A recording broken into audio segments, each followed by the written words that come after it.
Selamat datang saudara-saudari. Hari ini kami mau mendengar kisah Rasul-Rasul babak 8.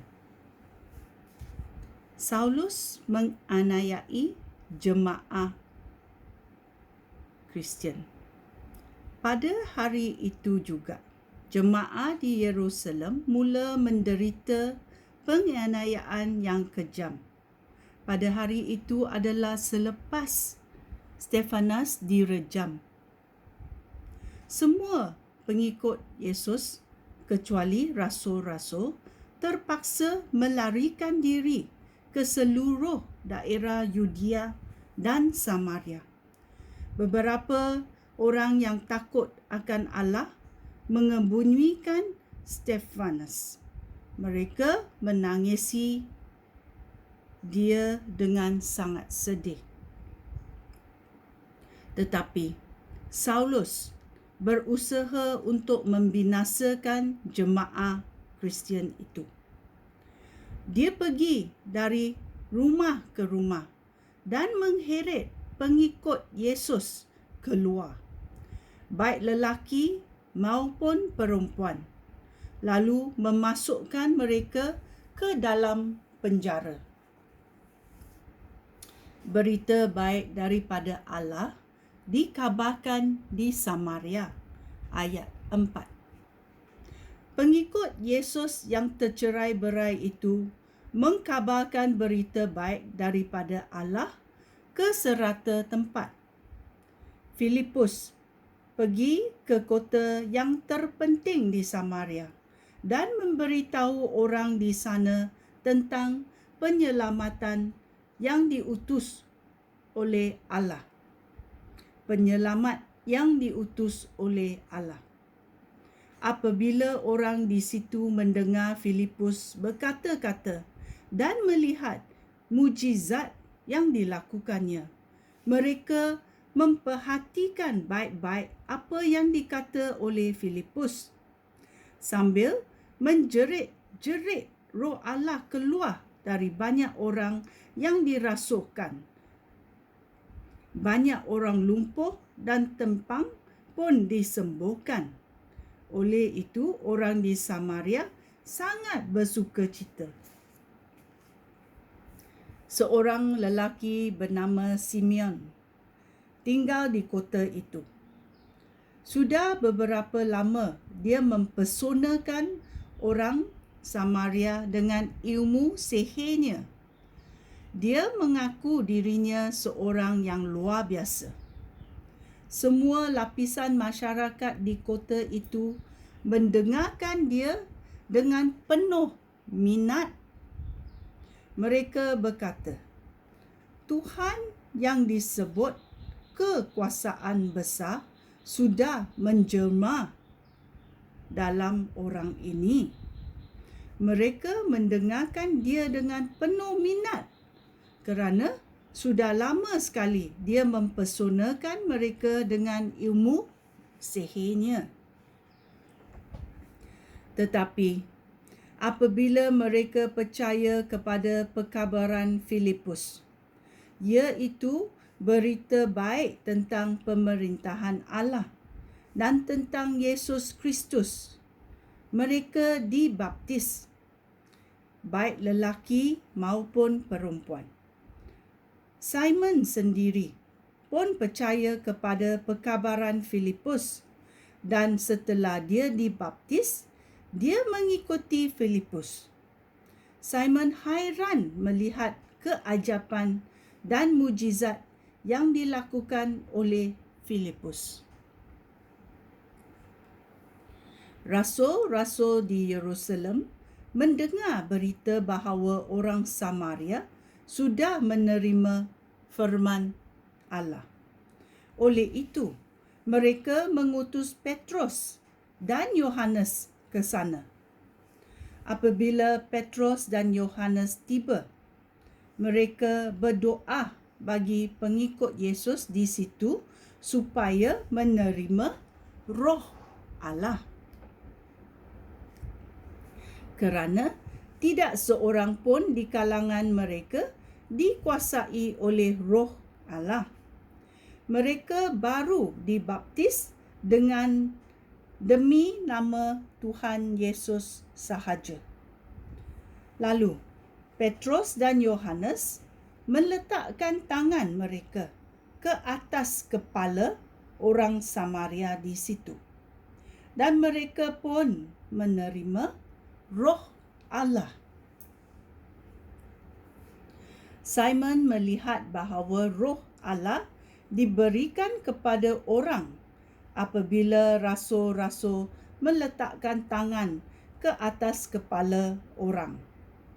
Oleh itu, Simon menawar wang kepada Petrus dan Yohanes dan berkata, "Berikan kuasa itu kepada saya, supaya orang menerima Roh Allah apabila saya meletakkan tangan saya ke atas kepala mereka."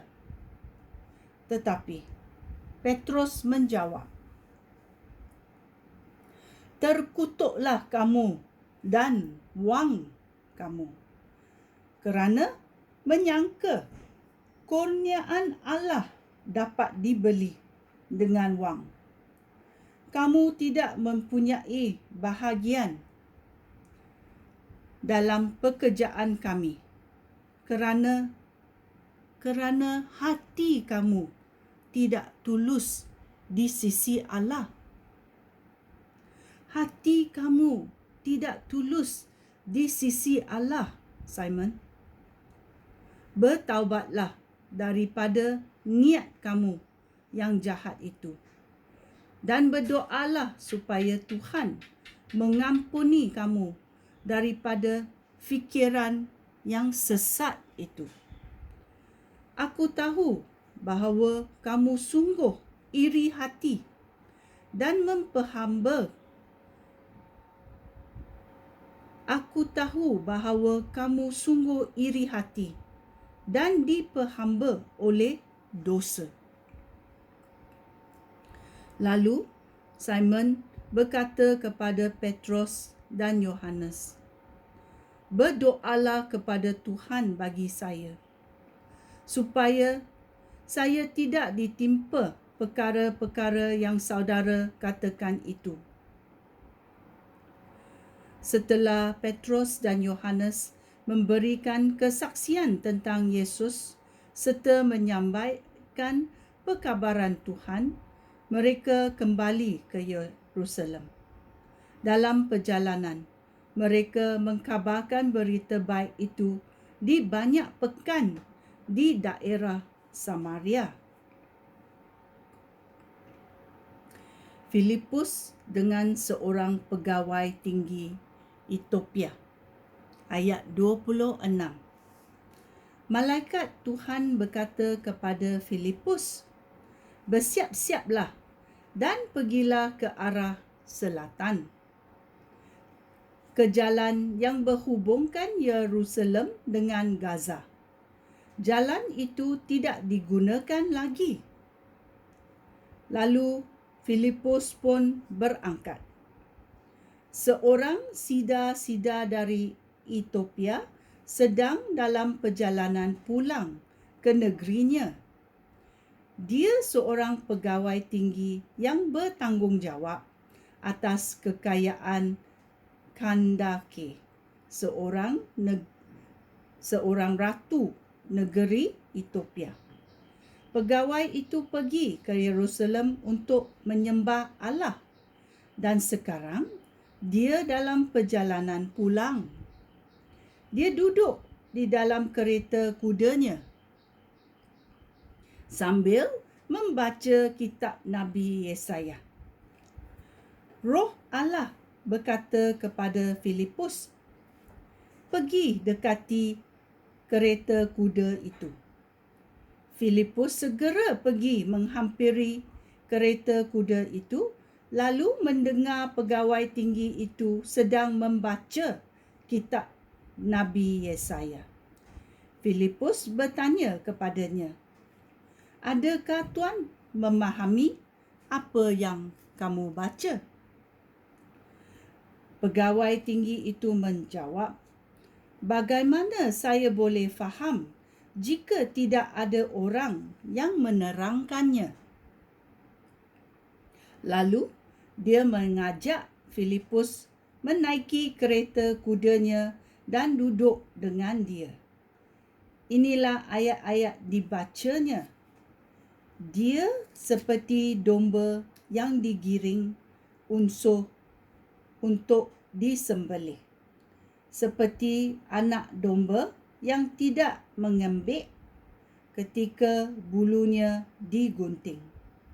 Demikianlah dia tidak berkata sepatah pun. Dia dihina dan diperlakukan dengan tidak adil. Nyawanya dicabut dari muka bumi sehingga tiada seorang pun dapat menceritakan keturunannya. Pegawai tinggi itu berkata kepada Filipus, "Tolong beritahu, siapakah yang dimaksudkan oleh Nabi itu? Dirinya sendiri atau orang lain?" Lalu Filipus mula berkata-kata. Melalui ayat-ayat itu, Filipus memberitahu dia berita baik tentang Yesus. Dalam perjalanan, mereka sampai ke suatu tempat yang berair. Pegawai itu berkata, "Lihatlah, di sini ada air. Adakah sebab yang menghalang saya dibaptis?" Filipus berkata, "Tuan boleh dibaptis asal sahaja tuan percaya kepada Yesus dengan sepenuh hati." Pegawai tinggi itu menjawab, "Saya percaya bahawa Yesus Kristus Anak Allah. Saya percaya bahawa Yesus Kristus Anak Allah. Saya percaya bahawa Yesus Kristus Anak Allah." Lalu pegawai itu memberikan perintah supaya kereta kudanya dihentikan. Kemudian Filipus dan pegawai itu turun ke dalam air dan Filipus membaptis dia. Apabila mereka keluar dari air, Roh Tuhan mengambil Filipus dari situ. Pegawai tinggi itu tidak nampak Filipus lagi, lalu meneruskan perjalanan dengan sukacita. Filipus mendapati dirinya di Asdod.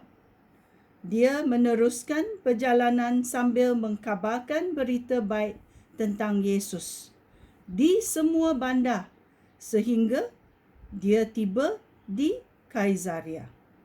Ini adalah peristiwa yang berlaku dalam Kisah-Kisah Rasul babak ke-8. Sungguh meriahnya bila kita percaya kepada Yesus dan dibaptis dengan nama Yesus. Roh Allah akan datang di dalam hati kita. Semoga kita diberkati dengan ayat Tuhan. Sekian, terima kasih. Shalom.